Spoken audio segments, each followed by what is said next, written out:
the crazy part is somebody can nail this part of the scene and not nail the second part of the scene, right? And then the next person you watch nails the second part of the scene, but doesn't nail the first part of the scene. As an actor and director, you've seen hundreds of auditions. What advice do you have for actors? Make a choice, number one. You probably have a good idea with what you think the character should be like. Make that choice and make it strong and just go for it. If they don't like what you did, at least you go home knowing that you did what you wanted to do at least.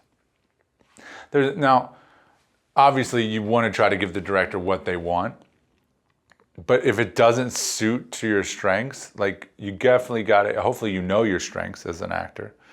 So you should be playing to your strengths, but making a choice that's out of the norm is going to make you stand out in an audition anyway. And even if you're not getting that part, I might remember you for something else. And there's lots of people that have auditioned for one role and I end up casting them in another. So be good. Number one rule, be strong in your choices. And if you're doing an audition as an actor, be strong in your choices and be committed to what you want to achieve in the audition. When you say stand out, is that sort of taking it in this like new direction that's never been done? How do you know when you're not actually following the advice of what they want or what they see the character as? I don't think you know. You definitely don't know nowadays because you're doing a video at home. So you don't know if you're doing what they want or not. You usually don't get feedback. Occasionally you get a call back and they're like, do it more like this or like that. So that happens. But on the first read through, there's sometimes notes on the audition that say like this or like that. So you do have that sometimes. Being out of the box is just, it's funny, the more you act something, the more you find beats in it that are awkward, or you find, oh, this works. I can get a laugh there if I pause for 3 seconds or act confused. Like if I say all the words like I'm confused, it's a totally different feel than if I say it confidently. So there's all these things that you learn, and the more you go through it, the more you learn, the more you try out things. You can't be afraid to fail as an actor. A film is made in editing. So if an actor shows up and gives me 10 different ways to do it, I can make the decision in editing. Now, I don't want 10 different characters, but 10 different decisions on how certain lines are read or whatever. Their job is to give me variety, really. Not variety on character, but variety on the reads, and to explore, what if the character thought this, and would he say it this way instead of that way? Like, that's what this is, that's the fun part about it. As a director and actor collaborating, it's my job as a director to craft your performance to be better into the story and better for the character. But if you don't trust me as a director and you're acting for me, you're going to stick to what you practice and what and what you think is good. The best actors that keep coming back for me are the ones that take chances and they realize that I'm meticulous at editing. I watch every single take. I even watch when the take's not action. So if you give me something hypothetically off camera or off the take, looking in the right eye line, I might use it, if it works. If you give me some kind of weird look or something that I'm just like, oh, I could use that. I watch every second of film. So you got to trust your director in that way as an actor and try new things. It's very important. What advice do you have for directors going through the audition process? Oh, man. Hopefully they know what they want. It's funny, I saw, sometimes you see these lines around the block, and I just have to think they're just not professional at all. Because occasionally they do in-person interviews, and they used to do them a lot more back in the day, but if the line's around the block, what are you doing? Do you know what you want? I'm seeing every ethnicity, I'm seeing that's fine, but do you have some idea what you want? Don't waste people's time.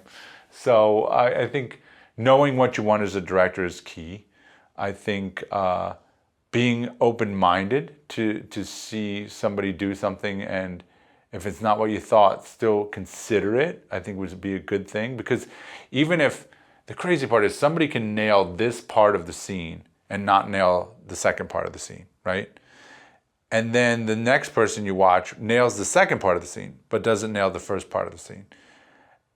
So what do you do there? You know, you got to make a choice, but you also can help one of those people make the decisions that the other person made. As a director, you can kind of steal choices that actors have made in the audition if they're not necessarily the right for that part, because it all comes down to choices. And even as a writer, writing my own stuff and being the director and watching new people try my stuff, sometimes people can make things funny where I never intended to be funny, and I'm learning from the actor watching the audition because they made it funny in this one spot that, oh, well, that's pretty funny. Maybe I can have the next person do that if I don't cast that person, you know. Sometimes people are extremely talented and they don't have the right look of what you wanted, you know. It's a huge part of it, and it sucks for actors because you can kill something. They wanted a guy that had a longer face, or they wanted a guy that looked more like a biker. You don't look like a biker. You're now trying to look like a biker, but you don't look like a biker, you know. And that's a huge part of it, you know, playing dress up. So, and if they believe you're that person, you usually get the part. How many actors are in your TV show Bad Advice? We casted about 100 actors in the show. I ran out of actors. It was crazy. I cast out of my phone, and that's why when I meet actors, I always tell them, well, let me get your number, you know, and I put in my phone their name and then actor right next to it, because I typed in actor during the show, and then all the actors come up, and I ran out of actors, friends, you know, people that I knew that were actors. And we have some social media stars in there and that kind of stuff. But I literally was like, oh man, I need somebody to do this line. And the way that shooting went was I'd get a location first, and I knew I had to go there. You know, you got to move. If someone's going to let you come into the location for free and they're going to let you take over their house or their business, you better move. So it's like, hey, next Wednesday, does that work? You know, and then I had to find the actors. Now, my leads are all cast for the most part, but there's always those smaller roles, and they're very important. If you get somebody that stinks, you might have to do 60 takes, you know? So finding somebody who's a working actor or somebody that's good is a huge part of all that, you know? So, you know, and we got lucky too. We had names in the show. We had Larry Hankin in the show, and Ken Davidian, who was in Bull Rat. And if people don't know Larry Hankin, he was the evil Kramer in Seinfeld. He was the guy that lives upstairs in Friends, and he was even in Escape from Alcatraz back in the day. Ken Davidian was from Bull Rat. Brad Cronenberg was in Curb Your Enthusiasm and a lot of Adam Sandler movies. And casting with that, I get lucky because it's just people that I meet along the way, and you know, you connect with them and you try to stay in touch, and I hope you can work together, and you always ask and they say yes or they no. You just get lucky, you know. So. Did you initially audition those actors? I know you said you had them in your phone and you knew them and you continued to use them, but... So, Bad Advice, I did not do any auditions on. So it's well, that's not true. I'm sorry, that's not true at all. We did do an Actors Access casting. I didn't end up casting anybody. I ended up casting very little people from auditions in the show, and that's because there's so many characters, you know, and it's very hard to tell if somebody's good in an audition. It just is, you know, in a video they send out. Then I have to meet them, you know. First off, I got to think they're right for the role. Then I have to meet them, and you know, if they're a woman, which is a lot of attractive women in Bad Advice, they're immediately thinking, well, why are we meeting? You know, it's literally to make sure that you're not crazy. I'm going to bring you on a movie set. But, you know, that's always a question for women, and I understand why. But I have to meet you. So the audition's one part, then I have to meet you. Then I'd like to rehearse a little bit to see if you got it, you know, because you had it in the tape, but that doesn't necessarily mean you have it when people are watching. Like, auditioning is a whole different kind of skill. You know, you might get an audition tape and they're phenomenal, but then you get them on set and you have 20, 30 people standing around, they might totally choke. And that's why experience is such a huge part of acting. And, you know, so casting 100 actors was crazy, you know, it was a crazy thing. And a lot of it because we shot it over 5 to 6 months, I was casting in groups, casting per episode or casting per day. And, you get lucky with the names that we have in the show, because I just knew that I wanted to use them. And so like Larry Hankin, I basically was like, what role do you want to play? And he was like, I said, I have this role, I have that role. He said, I want to play the homeless guy. And so I was like, done, whatever he wants. You get a certain caliber of actor, they're going to be good. So as long as they like the role, they're going to bring something in that's going to be solid. So I don't need to audition names for the most part, especially if it's not the lead role. Now, if you have a lead role in a movie, it's such a huge thing that somebody could be extremely talented, but they're not bringing the essence of what you want for the character. So you might want to read a name at that point, if you can read a name. But on smaller roles, you really can just hire somebody who's phenomenal. You don't have to read them, in my opinion. But, it just depends how important that role is and how much you see that role being a pivotal part of your movie being a certain way, I mean, if you casted some big name in a role that's 10 minutes in your movie, chances are they're going to do a good job and you'll be all right, especially if they're a great actor. So, do you ever want to do a chemistry test, though, to make sure they may be great on their own?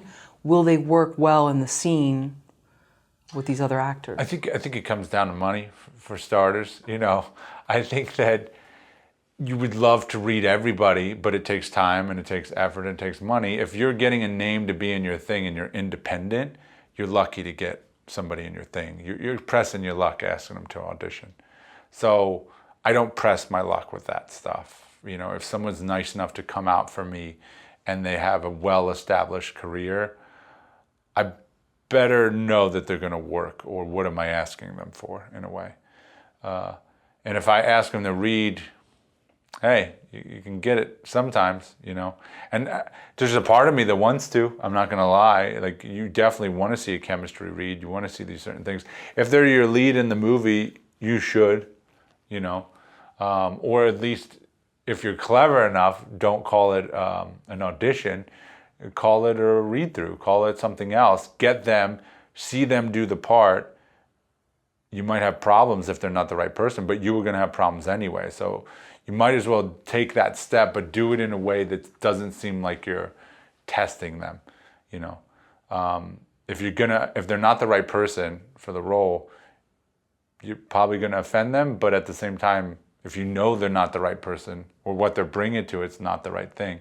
And hopefully if you have it like on a rehearsal or something like that, you're giving them notes and seeing how they're changing. Can it work? Can it not work? And so, yeah, I think it's a certain knack to maybe trying a screen test. If you're asking somebody who's literally above where you are or is very, very talented. Ego always comes in, so. Even though you're an actor, were you ever scared to work with actors? Did they ever intimidate you? I'm not intimidated by other actors. I actually look at it like a professional sport. I'm like, the better they do, I think it makes me better. And so it's kind of like, let's go. We're gonna play, let's play. I want to dive in with them and go to the next level. I think with WALLY Got Wasted, that was like the when he dies and all the blood's shooting out, like Patrick took it to a 10 and I took it to a 10 and it was just going at it. We only had one take for that, by the way. So when WALLY Got Wasted, somebody dies and gets stabbed and he pulls the knife out and all the blood shot everywhere. We were only going to get one take of it because the blood went all over us and all over, WALLY and everything else. So I kind of knew we were probably going to have to do this in a one, or we're going to have to do this in one take. And so I was like, we got to turn it on. You got to make your choices ahead of time what you're going to do. Now, Patrick took it to a 10. So I had an option there's two options, I think, as an actor. You're going to take it below and you're going to underplay things, or you're going to take it to a 10 with him. I decided to take it to a 10. It might have been funnier if I brought it low and was like, everything's going to be fine. We're all going to be okay. And he was freaking out. That's usually a better dynamic on screen, but it's not the direction I went with it. So you got to live with what you get. So, but no, I'm never scared. I love phenomenal actors. They make you look better. And the better ones you get around you, the better you're going to be. So.